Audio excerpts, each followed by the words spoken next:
Hello, everyone, and thank you for joining. I am Natasha Bowman, JD SPHR, and I want to share a very personal story with you of some events that occurred over the past couple of years during the COVID pandemic. I must warn you, though, that there may be some talks of suicide that may be triggering for you during this journey. So I want to give you that warning that if you want to log off and log back on in the next 10 minutes, that you have that opportunity to do so. So picture this, it's February 2020, and I am on top of the world. I was a successful business owner. I had published my first book. I had conducted my first TED Talk, and I had been named a top 30 global guru in management. And I was headed to Indonesia to pick up that reward. I was so excited. I thought nothing could go wrong, or so I thought. I had already gone through what I thought was some of the most horrific things that people could go through within their lives. At the age of 11, I was diagnosed, or I underwent open heart surgery due to congenital heart failure. I thought, oh my goodness, this is the end. In fact, my parents were told I had 6 months to live. But guess what? I lived to tell the story, and I haven't visited a cardiologist in over 30 years.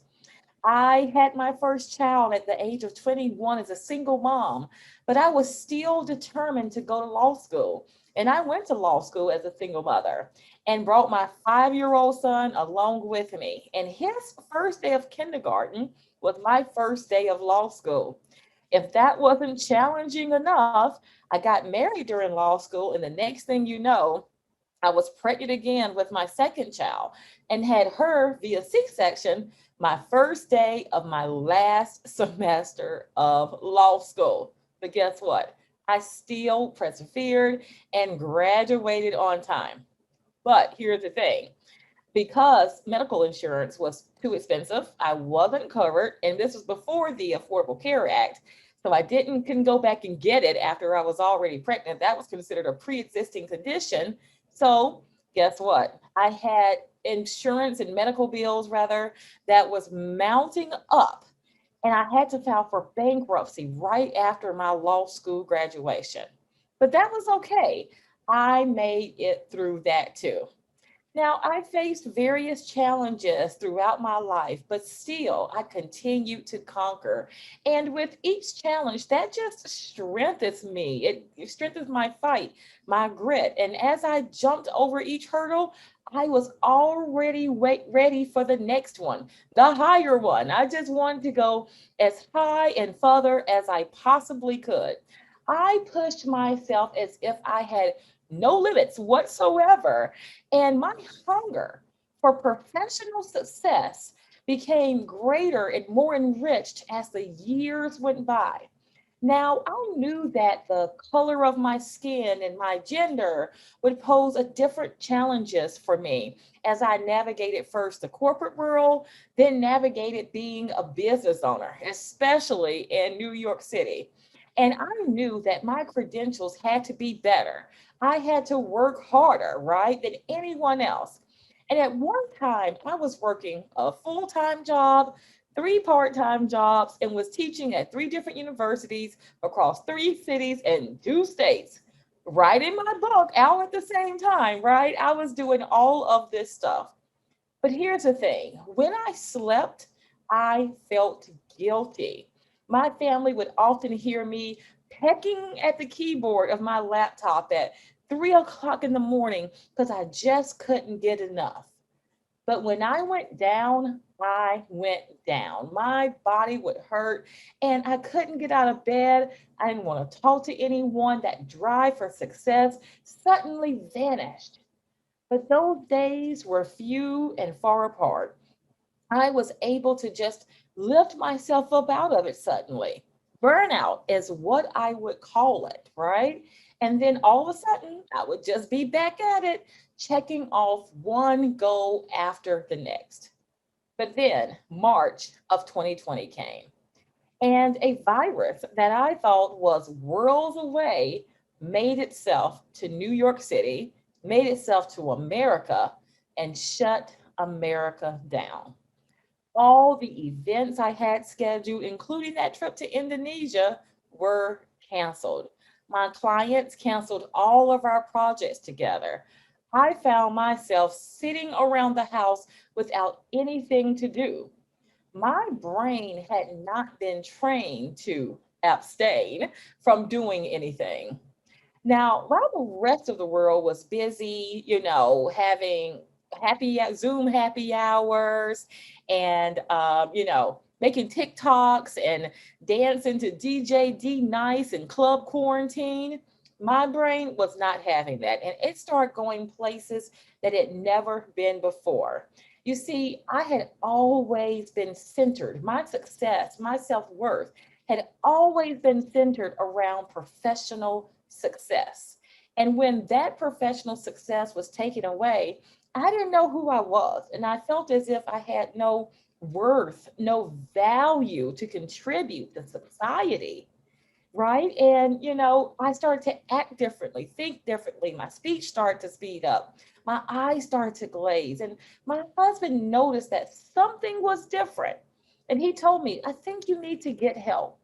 And although I didn't agree with him, I did. And I started to go to therapy for the very first time. As I'm going to therapy and starting to reconcile all of these things that were happening, another thing happened that brought America to a standstill. And that was the murder of a man named George Floyd. Watching that brutal murder of George Floyd prompted America and workplaces to have a racial reckoning, to realize and want to rectify the historic and systemic racism that were happening in our workplaces.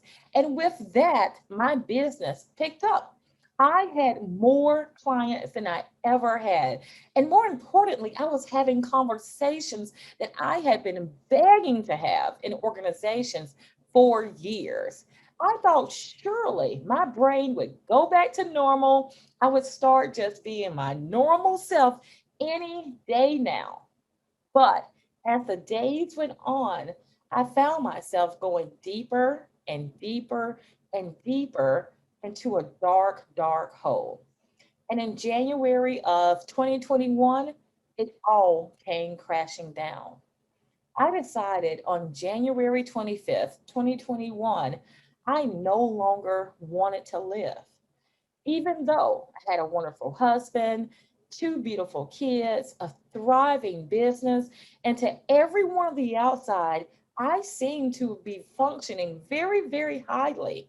Even that therapist I was talking to was like, you know what? I think you're okay. I think you're just like everyone else trying to reconcile all the events that were happening right here in America. But that night, I grabbed every bottle of peel that I could find in our household. I grabbed a bottle of champagne and I placed it in our guest bedroom. I went into my daughter's room and I placed a ring that I always wore in her sleeping hands and kissed her cheek. And then I went into that guest bedroom and I took every single one of those peels and washed it down with champagne and closed my eyes for what I thought would be the very last time.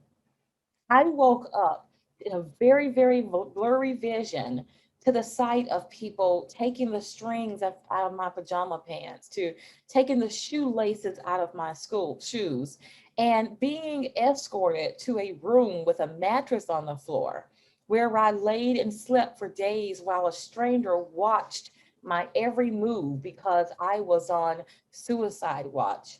And for the next several days, I was involuntarily admitted into an inpatient psychiatric facility. And it was while I was admitted there that I learned that I had been diagnosed with bipolar disorder. I learned that my ability to stay up for days at a time, to think I could conquer anything in the world, those were called manic episodes. And those days and nights where I just couldn't get out of bed, no matter how hard I tried, and my body hurt to, I don't know what, that was manic depression. And, after I returned home and shared this with my family, I thought to myself at that moment, I'll never be able to share this with anyone else, because if anyone else found out that I had been diagnosed with a mental illness, surely my life would never be the same. No one would ever see me as credible. No one would ever trust me again with their business and their companies and all these things that I had been trusted to do before. But as I sat there for the next several weeks that turned into months, hiding from society, going black on social media, a place that I was always so engaged in on a day-to-day basis, I researched bipolar disorder and mental illnesses and found out that 1 in 5 people suffered from a mental illness. 1 in 5. I thought about all the people that I had met in my life. I thought about the people in my family and how many people probably had, suffered from these crippling diseases, but yet felt the same way I did, that there is no way I would be able to share my disease. So, like me, they sat there and suffered in silence. So, what did I do? One day I said, I just thought back on my journey to how I'd gotten there before my diagnosis. And I thought about how I used my social media platform to be very vulnerable, to be very transparent about the things that were happening in my life, about my failures, my successes, every single thing. Why wouldn't I share this? Why wouldn't I be vulnerable in this moment? I had shared that I had open heart surgery at 11 years old. There was no shame, blame, or pain around that. Why should I have shame, blame, and pain around being diagnosed with a mental illness? So that November of 2021, I sat down with my family and I said, look, I have to talk about my diagnosis. I have to talk about my journey publicly. And they agreed. So one morning I woke up, I posted my professional photo, and I wrote the caption, "This is the face of bipolar disorder." And I shared my journey with my over 80,000 followers. Now, as you can imagine, I was super, super scared about what the response was going to be. So I just put my phone and laptop away, took a shower, got dressed, and I could hear my phone buzzing, buzzing, buzzing, buzzing. I thought, oh my goodness, that's it. I'm getting nasty messages from trolls and everyone else. But when I finally decided to look down at my phone, I was amazed to see hundreds of messages and alerts, people supporting me, people cheering me, and people sharing their story.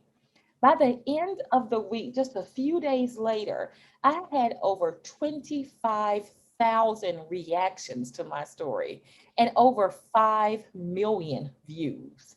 And I thought, oh my goodness, if 25,000 people reacted to this and 10,000 people message me about their personal journey, imagine out of that 5 million, how many people read it but didn't feel comfortable sharing their story. But I decided at that moment to read every single message. And I read so many messages that shared the same story that I did about themselves or about their loved ones. And what I noticed on that common thing was that mental health affected everyone. It wasn't regulated to just certain races or genders or socioeconomic statuses or titles or demographic locations or demographics or geographic locations. There was a common thread throughout every single one of us here on this globe. Either we suffered from a mental health struggle or someone else. As I reflected on that, I reflected on my work in the DEI space, the diversity, equity, and inclusion space. And I had done so much work around race and gender and other disparities, even physical disabilities, but I had not done any work around mental health. I knew that toxic work environments impacted our ability to be able to succeed in the workplace. I knew that bias against other dimensions of diversity impacted our ability to succeed in the workplace. I knew that homogeneous workforces and leadership teams impacted our ability to succeed in the workplace. But what I didn't acknowledge is the importance of our mental health. I didn't realize that on top of being Black and on top of being a woman, that I had now a new dimension of diversity, something else to be discriminated against, something else to be seen different. And I thought about my different layers of diversity, and I thought about other people's layers of diversity who have this hidden layer that we're often silent about, but that we need support, we need advocacy in our workplaces because of it. And it was in that moment that I decided to turn my pain into purpose. And I decided to continue to be not just the face of bipolar disorder, but to be the voice, to be the face, to be anything I could be for those who suffered from mental health conditions, right? And so from then on, that has been my journey, is to cultivate cultures of mental wellness in the workplace. We've already done the same as a leader of HR. And as I dealt with DEI issues, oftentimes we related our physical health, right, with our ability to be well at work. And we made that correlation of being well at work with, again, being successful, meeting our goals. But a lot of times we just focus on the physical attribute. We only focused on gym membership discounts and step challenges and nutrition programs. But what were we doing for mental illness? When we think about employee wellness, it's more about than what we can measure in an exam room. It's about an employee's wellness as a human being, right? Individually and corporately, right? So if I thought about that and that intersectionality of the work that I did in terms of DEI and in terms of mental wellness in the workplace, think about this. A strong abdominal core is useless if you're under psychological attack from a manipulative or domineering supervisor. Think about that. A trim waistline is more of a curse than a blessing when you're continuously being objectified and harassed with little to no accountability from the offenders. An excellent nutrition program is nothing more than a teasing insult when you pay disparity makes it difficult for you to be able to meet your basic human beings. We are not machines and we deserve better as humans, right? As people, as humanity in the workplace, right? When we think about our psychological safety, the ability to show up, speak up, and stand up for what's right, right? We've done that in terms of other dimensions of diversity of DEI, but we must do that for our mental health. We are a social human beings, right? We are relational, and we need to be able to create safe spaces for dialogue about our mental health, about our struggles, and the resources that we need, right? We are spiritual human beings, meaning however you understand it, there is more than life to life than what can we can see under a microscope. And without the peace of God or the universe or whatever it is, you struggle to find meaning, purpose in holistic wellness. We have to have that. I am still on a journey on my mental health. And I'm doing that through a foundation that I've created. I'm doing that through partnerships. And I'm doing that by being vulnerable and transparent about my mental illness because it is a part of my identity. And to be honest, I'm proud of it. I am proud that I can stand here and bring my whole authentic self to you and to workplaces. And I hope that bringing out the worst of me brings out the best of you. Thank you so much for coming today. And I look forward to engaging with you more about mental health in the workplace as it intersects with DEI. Thank you.